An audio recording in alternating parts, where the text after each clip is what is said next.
Bismillahirrahmanirrahim. Assalamu alaikum wa rahmatullahi wa barakatuh. Just like Mullah Zaid was talking about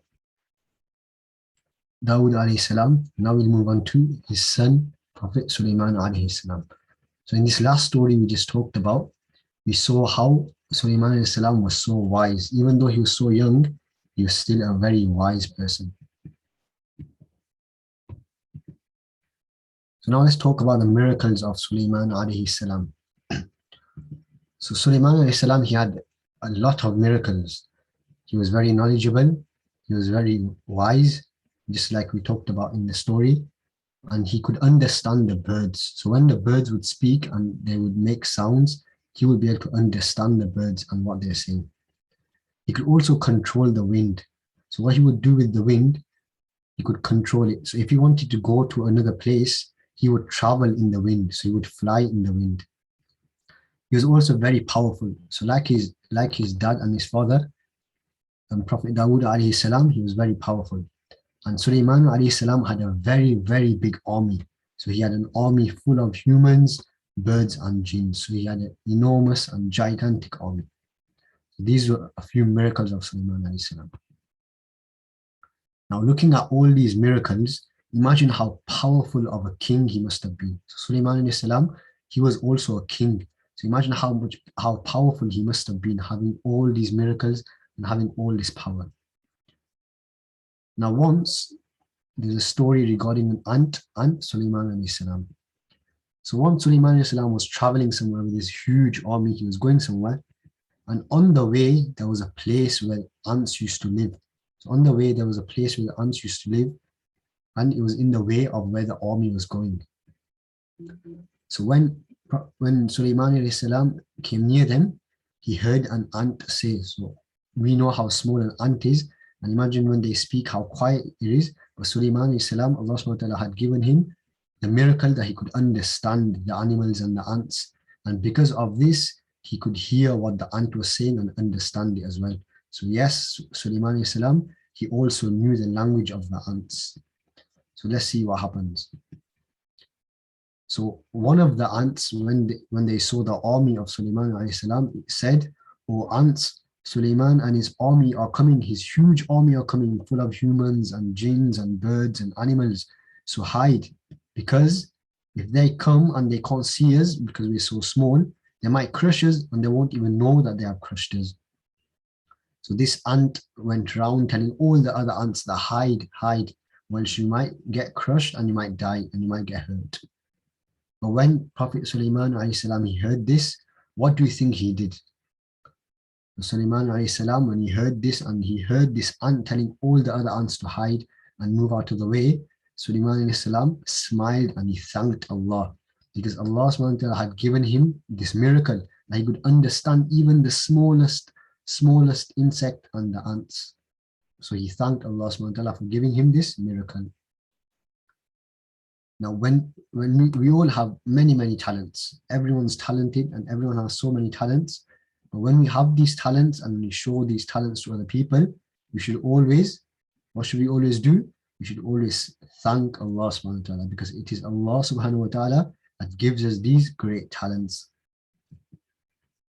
Now there's another story regarding Sulayman alayhi salam. So with Sulayman alayhi salam, he had a very huge army. It was full of humans and jinns and animals. And in his army, he also had this one special bird. Now one day, Sulayman alayhi salam, he was looking at his army and he was looking if everyone was there. And he noticed that this one bird, and it was called the hudhud bird. The hudhud bird, that it's missing, it's not here. So he got very angry and upset. Where's this bird gone? Why is it gone without asking me?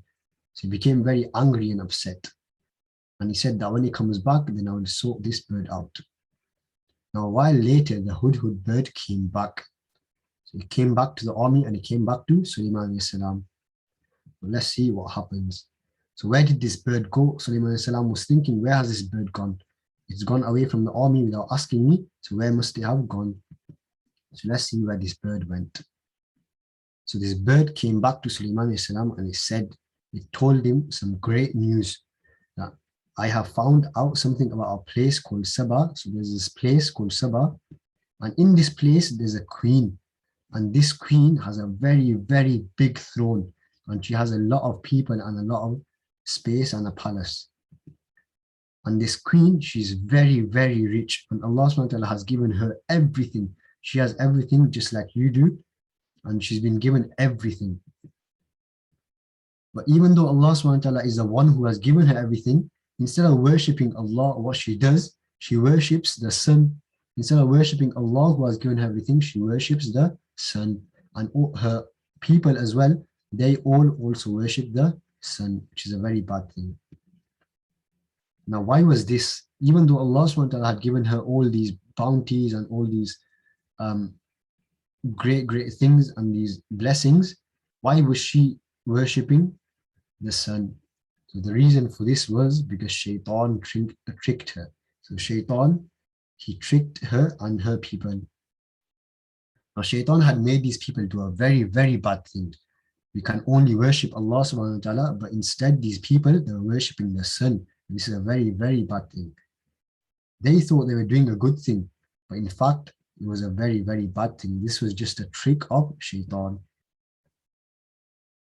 Shaytaan had played a very big trick on these people and the queen. So this is why in our daily lives as well, we should always learn what is good and what is bad. We should always do what is good, and we should always stay away from the bad things.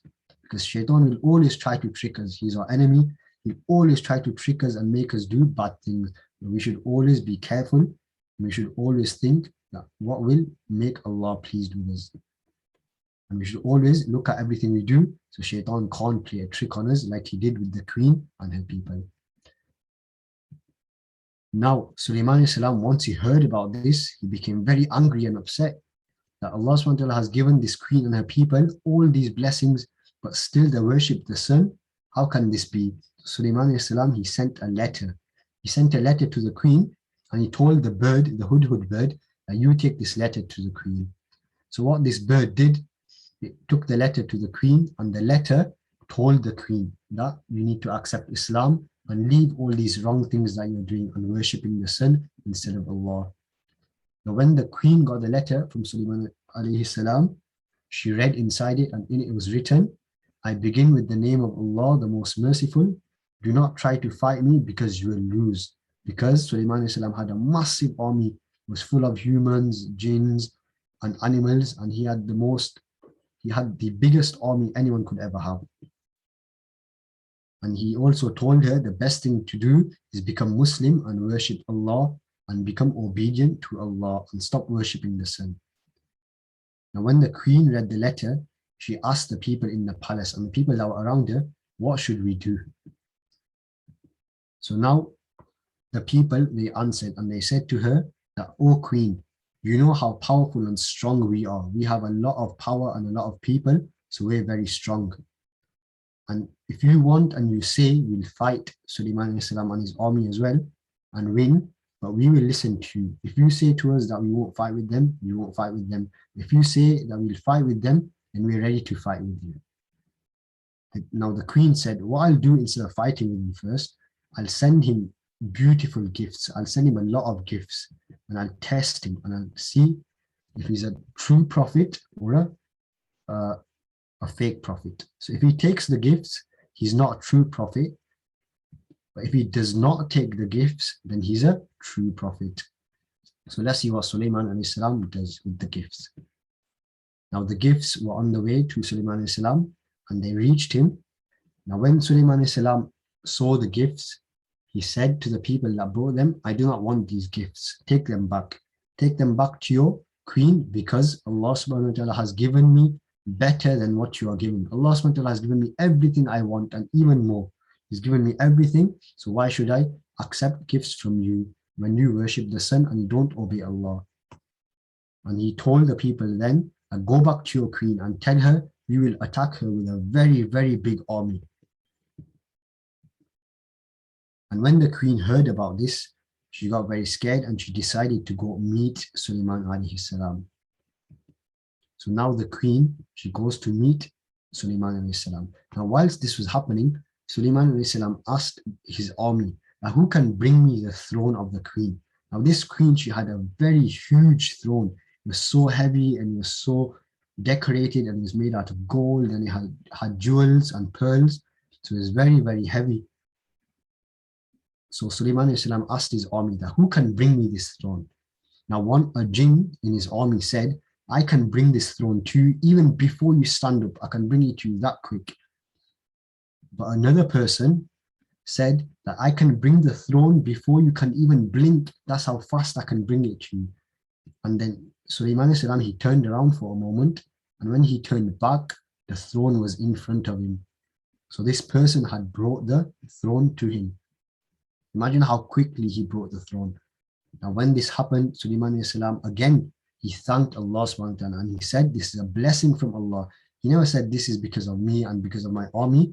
He said, this is a blessing from Allah. Allah subhanahu wa ta'ala has given me this, and it is a blessing from Allah, and he thanked Allah subhanahu wa ta'ala. And this was a test from Allah to see if I am grateful or ungrateful. And Sulayman passed, and he was grateful, and he thanked Allah subhanahu wa ta'ala. So every time we get something we want as well, we should always thank Allah subhanahu wa ta'ala. Now the queen was on her way, and she arrives. So Sulayman told his people and his army that what I want you to do is change the throne, change it a bit, change the color, and change it so she can't recognize it. Now when the queen came, Sulayman he wanted to test her. So he asked her that, is this your throne? So the queen replied, it looks the same, it looks like mine, but because Sulayman changed it, she didn't recognize it. And she said, it's like it is mine, but it's not really mine. Now, what do you think the queen was thinking? She saw this throne, and her throne was really far away in a different place, and it was very, very heavy. So what do you think she was thinking? So she was thinking that it's not my throne. How could it be my throne when my throne is so far away and is so heavy? How could they have moved it so quickly? So this was what the queen was thinking.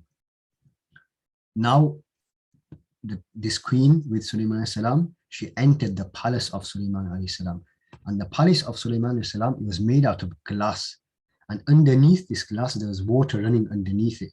So it looked like this palace was in water. So the palace looked like it was in water. Now because of this, the queen got scared, and when she entered the palace, she lifted her clothes so these clothes don't get wet. So it was like a trick. So she got tricked, and she thought that her clothes would get wet, but in fact they didn't get wet. So Sulayman told her that there is no water, the water is underneath, and in reality, and this palace is made out of, and this palace is made out of glass, and because it's made out of glass, it looks like it's in water, but really the water is underneath. So because of this, now this queen understood that what she had been doing all this time and worshipping the sun was very, very wrong. That Allah SWT had given her all these blessings, so she should be worshipping Allah and thanking Allah, but instead she was worshipping the sun. And when she saw this, she understood that what I'm doing is wrong, and she started worshipping Allah. So now this is the end of the third section, and this is the end of the story of Sulayman and Dawood alayhi wassalam.